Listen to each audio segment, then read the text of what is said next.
Bonjour et bienvenue à l'édition de ce jour où nous allons nous entretenir sur le thème « Tu peux apaiser cette tempête ». Et les passages examinés sont tirés de l'évangile de Marc au chapitre 4, verset 34, 37, tant pour moi, à 39 où il est écrit « Il s'éleva un grand tourbillon et les flots se jetaient dans la barque, au point qu'elle se remplissait déjà.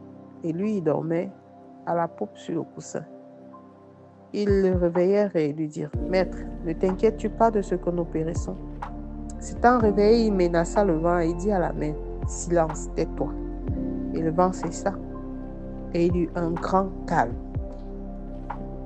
Tu peux apaiser cette tempête. Cette tempête qui t'amène à perdre la paix. Cette tempête qui t'amène à perdre le calme, la maîtrise de toi, de ta personnalité.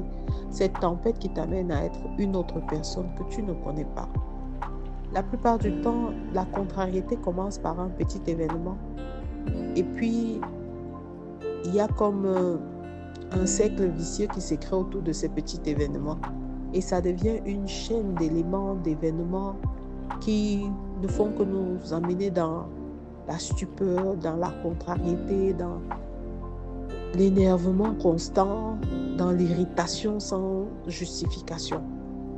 En réalité, il y a toujours un début. Mais lorsqu'on parle de tempête dans le passage, la parole de Dieu dit qu'il s'est élevé un grand tourbillon et les flots s'est jetés dans la barque. Alors c'est cet ensemble de petits éléments que lorsqu'on laisse prendre l'espace dans nos vies, qui finissent par devenir ces gros tourbillons. Ces tourbillons de stress, ces tourbillons de culpabilité, ces tourbillons de contrariété, ces tourbillons de pression, de surménage, ces tourbillons qui finissent par entraîner même la dépression à un moment donné. Ils s'élèvent dans nos vies. Après, on n'a plus la maîtrise. On ne sait pas comment faire. On ne sait plus comment avoir le contrôle. On ne sait plus comment reprendre le contrôle sur les choses. C'est pour ça que vous voyez certains qui en arrivent à consulter, soit des serviteurs de Dieu, soit des psychologues, parce que par eux-mêmes, ils ne peuvent plus. Le tourbillon est devenu tellement grand qu'ils s'y retrouvent noyés. Mais bien aimé, j'aimerais te dire que tu peux apaiser cette tempête. Tu ne peux pas tout seul, certes, mais tu le peux avec Jésus. Au milieu de cette turbulence, la parole dit qu'il dormait sur le coussin. On ne sait pas comment quelqu'un peut avoir un sommeil aussi paisible au milieu de la turbulence. Mais certains réussissent. On peut les qualifier d'irresponsables, certains, d'autres, parce qu'ils ont su comment mettre en veille leurs problèmes. D'autres encore, parce qu'ils ont su comment se servir de la parole avec autorité pour faire taire tout ce vent de turbulence et de tourment qui entoure leur être. Et on le réveille, maître. Ne t'inquiètes pas de ce que nous périssons. Bien-aimé, ta nature, ta personnalité n'est pas définie par les situations que tu traverses. Les situations que tu traverses ne définissent pas ta personnalité, ton être. Ton identité en Jésus, ton identité spirituelle définit qui tu es. Quel que soit le tourbillon dans lequel tu te retrouves, quel que soit l'enchevêtrement de circonstances, de cercles vicieux dans lequel tu te trouves, il y a un moyen d'en sortir. Il y a un moyen de dire stop à la tempête comme Jésus.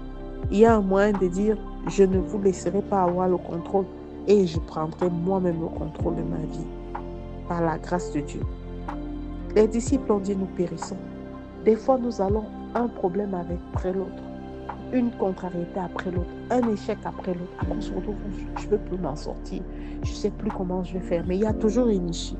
Je suis venue dire à quelqu'un que tu peux apaiser cette tempête, tu peux calmer les tourbillons de ta vie, tu peux calmer les échecs, tu peux repartir de nouveau avec Jésus. Il te tient la main.